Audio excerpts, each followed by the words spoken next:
Ayoko na. Pagod na ako.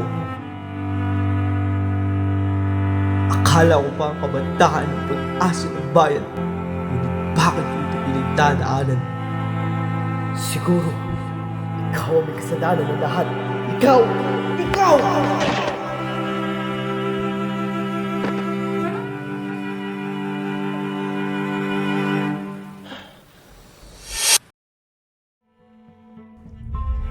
Ngunit nagkamali ako. Akala ko siyang may kasalanan kung bakit ganito ang sitwasyon ko. Hindi ko alam na may ginawa siya para sa bawat Pilipino. Sapagkat nang dahil kay Rizal, tapos ang pananakop ng banyaga sa ating lugar. Nang dahil kay Rizal, naging malaya ang ating bayan. Paano na lang kung wala siya? Paano na ang Pilipinas kung hindi niya pinagtanggol ang ating bayan?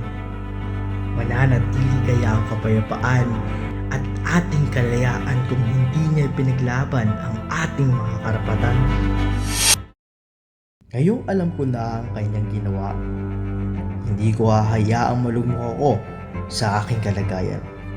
Hindi ako papayag na mawalan ng kabuluhan ang makasaysayang lugar, larawan at sakripisyo ni Rizal para sa ating bayan. Handa na akong harapin lahat ng aking suliranin at ipahayag sa bawat Pilipino ang sakripisyo at pagmamahal na inialay ni Rizal para sa ating bayan upang makamit at manatili ang kalagayan at kapayapaan.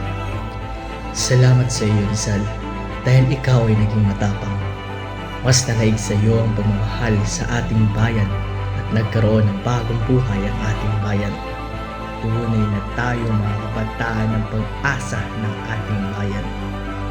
At sa ating sarili mag-uumpisa kung paano tayo babangon at magiging pag-asa ng ating bayan. Tayo Pilipino at kailangan natin magkaisa dito.